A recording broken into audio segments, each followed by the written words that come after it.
Hi, I'm gonna do another underrated movie video and female character video, and I'm gonna start with underrated movies. First is No Reservation. This is a romantic comedy, but I love it a lot. I think it's funny. I like Catherine Zeta-Jones's character. There's a lot. There's kind of some depth to it. Not just like a romantic comedy. You know how it's all gonna end, obviously, that they're gonna be together in the end.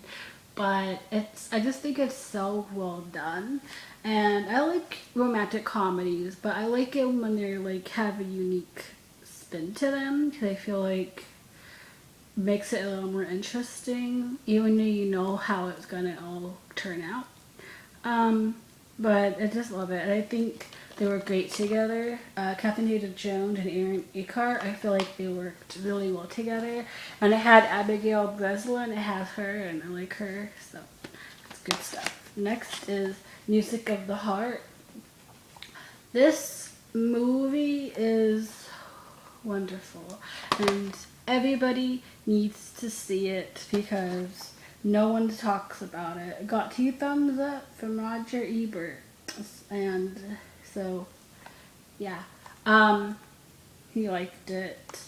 But this is actually kind of a heavy movie. I don't know, it's really heavy. It's it's 2 discs, but it's like really heavy for some reason. I don't know why.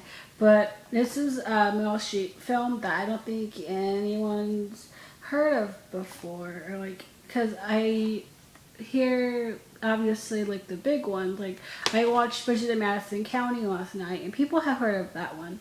Not a lot of people have seen it, but they have heard of it.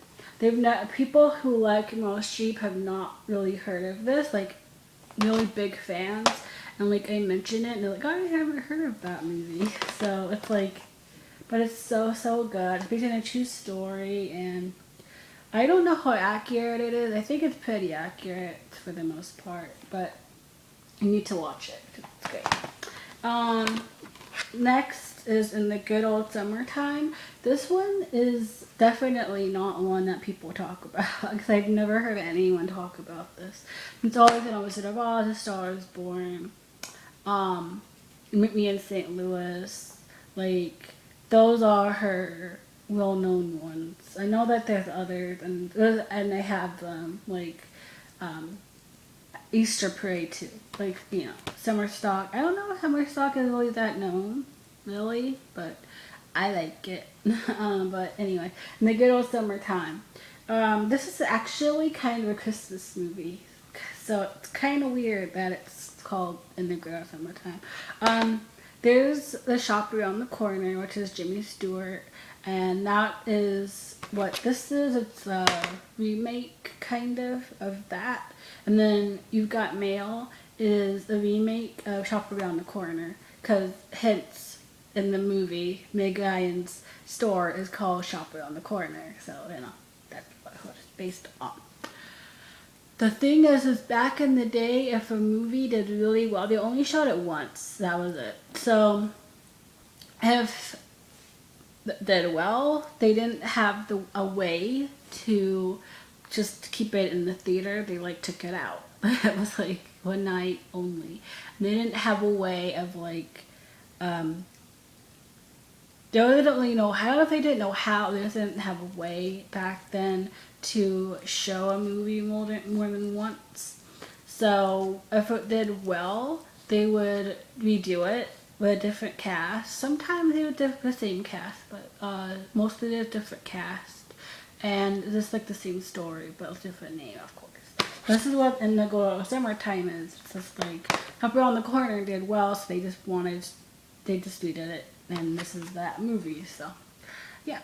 But it's so much fun, and Van Johnson and Judy Garland are great, and it also has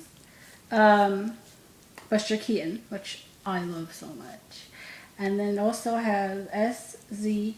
Cuddles Sakal, and I love him. He played Carl in Casablanca, and I love him. So yeah, he's fun. fun in that movie. And then last but not least, The City of Ghosts.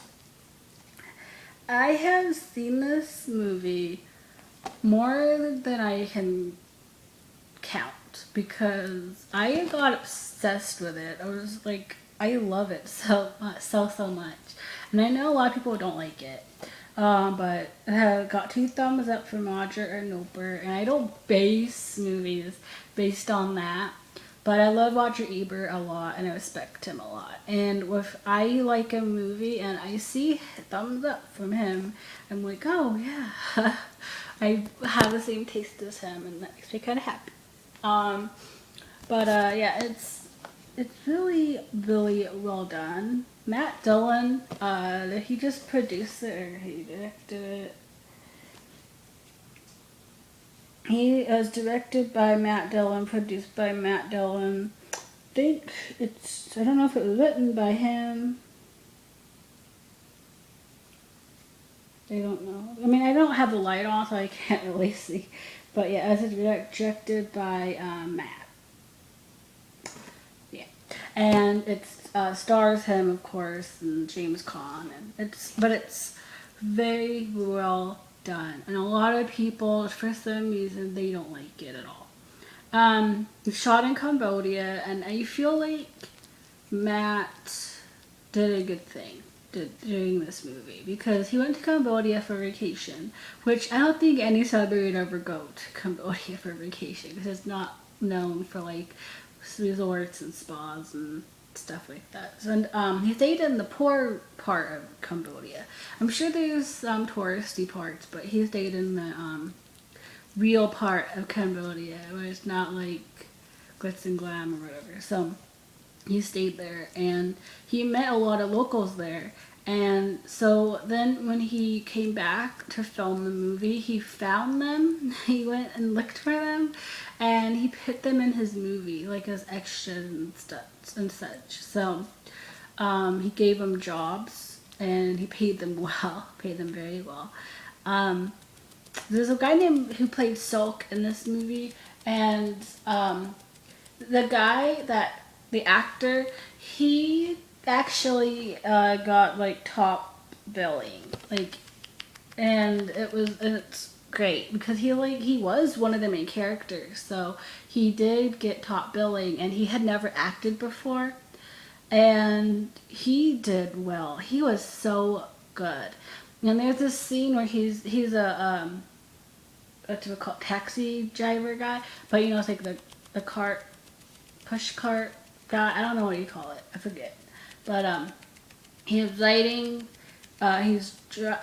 Matt around, driving him around, and Matt asks him about him, and the information that he's given is real information. The actor was supposed to say something else. He was supposed to say something completely different, but he ended up giving Matt his whole like backstory, his real backstory, and it was very interesting backstory, and Matt was like, wow. Like, he was so impressed and so kind of like thrown off.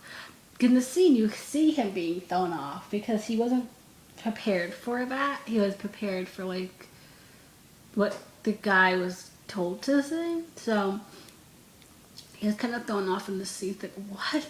And I love it, and I love the guy's story. And Silk, the actor who played him, was just so happy, smiling the whole time, and he was funny, and he was so sweet, and I feel like he and Matt really had a good connection going.